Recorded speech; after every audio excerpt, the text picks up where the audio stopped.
जो अपना नहीं है उसको अपना मान लेने में बंधन है। आइए समझते हैं।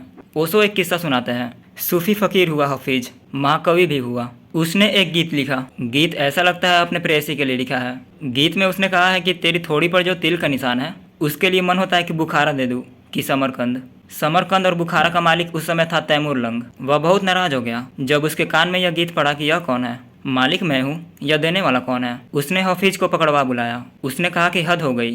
पहली बात तो यह कि किसी स्त्री के थोड़ी पर तिल है, यह इस योग्य नहीं कि तुम बुखारा और समरकंद दे दो। फिर दूसरी बात यह कि पहले यह भी तो पक्का कर लो कि बुखारा और समरकंद तुम्हारे बाप के हैं जो तुम दे रहे हो, ये मेरे हैं, मैं अभी जिंदा हूँ। तुमने मुझसे पूछे बिना यह कविता कैसे लिखी। हफीज हंसने लगा इस मूर्खता पर। उसने कहा सुनो, पहले तो जिसके तिल की बात है बुखारा समरकंद उसी के हैं। तुम नाहक बीच में उपद्रव कर रहे हो। तुम आज हो कल ना रहोगे। जिसके तिल की बात है बुखारा समरकंद उसी के हैं।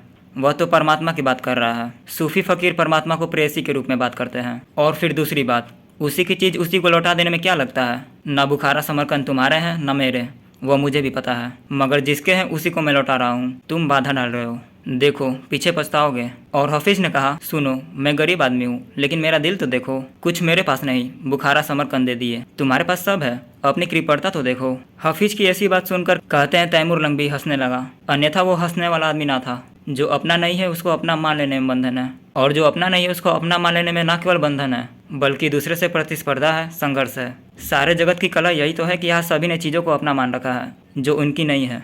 असली मालिक तो चुप है, बुखारा समरकंद उसी के हैं, लेकिन तैमूर लंग या लंगड़ा बीच में खड़ा है। लंगड़ा है लेकिन सारी दुनिया पर कब्जे की आकांक्षा है। सभी लंगड़ों की यही आकांक्षा है। यह परमात्मा की चीज़ भी परमात्मा को देने में इसको कष्ट हो रहा है। देना भी कहा है उसकी ही है। यह तो एक बात थी, कहने का एक ढंग था, एक लहजा था। जैसे जैसे तुम्हारा होश बढ़ेगा तुम्हें लगेगा अपना कुछ भी नहीं है, अपने सिवाय अपना कुछ भी नहीं है, और आखिर में तुम पाओगे कि वो जो अपना है वह भी अपना नहीं है, वह भी परमात्मा का है।